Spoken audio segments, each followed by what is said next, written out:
कहानी नीरू की है। पंजाब की नीरू की शादी दिल्ली के राहुल से होती है। दिल्ली कितना बड़ा शहर है ना, लेकिन आप लोगों का घर तो बहुत छोटा है। हमारे पंजाब में तो ये बड़े बड़े घर होते हैं कि मजा ही आ जाता है। कोई बात नहीं नीरू, मैं भी तुम्हारे लिए बहुत बड़ा मकान बनाऊंगा बहुत जल्दी। नीरू के पिता जहाँ पंजाब के जाने माने व्यापारी थे, वहीं उसका पति राहुल दिल्ली में एक सिंपल नौकरी करता था। माँ, यहाँ तो घी मक्खन इतना महंगा है कि क्या बताऊं। मैं तो तरस ही जाती हूँ घी खाने के लिए। नीरू की माँ को ये सुनकर बहुत दुख होता है। मेरी बेटी को घी नसीब नहीं हो रहा है और ये बहू यहाँ बैठकर घी में शक्कर डाल रही है। देख वनिता, मैं साफ कह रही हूँ, इस घर में जितना घी आएगा उतना ही मेरी बेटी के घर दिल्ली भी जाएगा। अरे ये क्या बात होती है माँ जी? बेटी का उतना ही करो जो अच्छा लगे। अब क्या मायके से घी और मक्खन तक की सप्लाई करोगी आप? हाँ, मेरी बेटी किसी चीज को तरसे मुझसे बर्दाश्त नहीं होता। अब क्या था, नीरू के मायके में 2 किलो घी आता तो 2 किलो दिल्ली जाता नीरू के पास। एक दिन, माँ बड़ी गर्मी पड़ती है दिल्ली में। इस घर में तो एक ही एसी है और वो भी ड्राइंग रूम में। सारा परिवार एक ही कमरे में सोता है। हाँ बेटा, वो तो हर घर की कहानी है। यहाँ भी एक ही एसी है। अरे बिल इतना आता है कि क्या बोलूं। तभी वहां राकेश आ जाता है। माँ, थोड़ी देर में यहाँ कुछ प्लम्बर आएंगे मेरे कमरे में एसी लगाने। जरा ध्यान से लगवा देना ना माँ। ओए, ऐसे कैसे तेरे कमरे में एसी लगेगा? हाँ राकेश, एक बार बात तो कर लेता। अरे पापा, वो वनिता को गर्मी में नींद नहीं आती।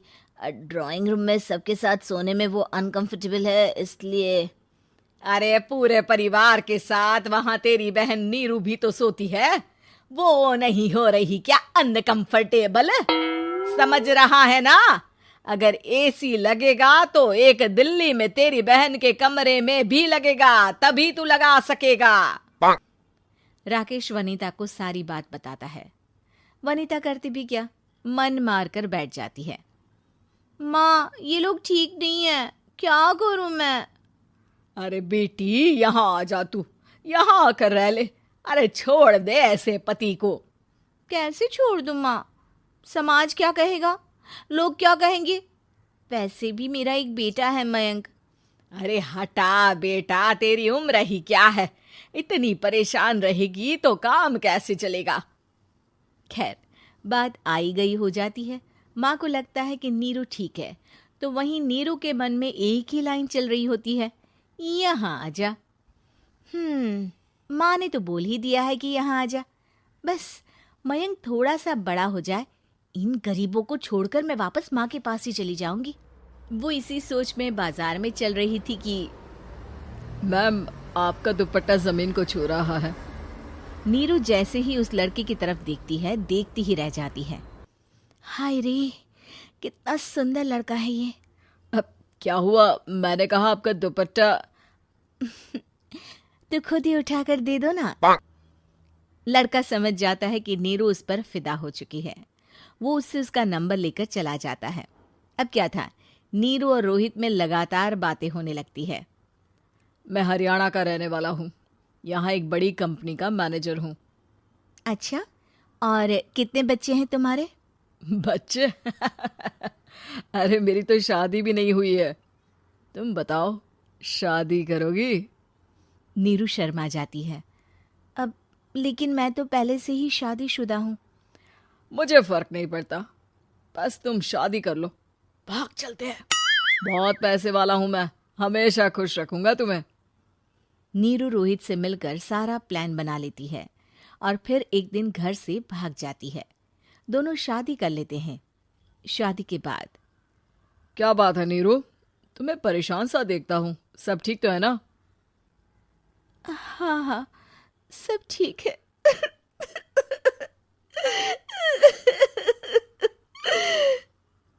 ये कहते कहते ही वो रोने लगती है। अरे क्या हो गया, रो क्यों रही हो?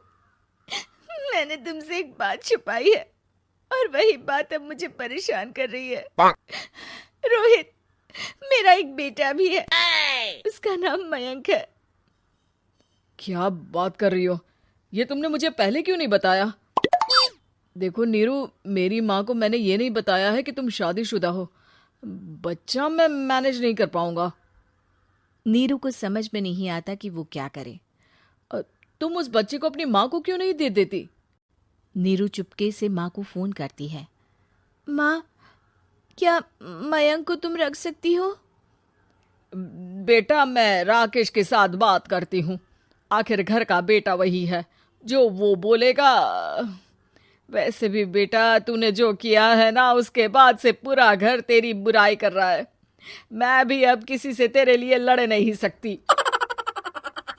राकेश बेटा, नीरू ने तो जो किया बहुत ही बुरा किया, लेकिन मैं सोच रही थी कि क्यों ना मयंक को हम यहाँ ले आए। तभी वनीता बोल पड़ती है। वाह जी, ऐसे कैसे यहाँ ले आए? यहाँ क्या भंडारा भरा है? और जिस बच्चे की माँ ने नहीं सोचा, उसके लिए हम क्यों सोचे? नीरू को एक बार तो अपने बच्चे के बारे में सोचना चाहिए था ना। अरे लेकिन तेरे पास भी तो लड़का नहीं है ना वनीता। माँ, वनीता ठीक बोल रही है। कल को वो बड़ा होकर इसी घर का हिस्सा मांगेगा तो हम क्या करेंगे? माँ कहती भी तो क्या, वो चुप रह जाती है। वहीं नीरू का पहला पति कहता है। माँ, अगर आज भी वो वापस आ जाए तो मैं उसे माफ कर दूंगा। बेटा, गरीबी चीज ही ऐसी है, क्या करेगा? तू तो अब मयंक का सोच। वो बेचारा तो बिना माँ का हो गया। मयंक के खातिर तू दूसरी शादी कर ले बेटा। लोगों के लाख समझाने के बाद नीरू के पहले पति की शादी रिद्धि से हो जाती है, जिसके पहले पति से 2 बच्चे होते हैं। देखो जी, मैंने शादी सिर्फ बच्चे के खातिर की है।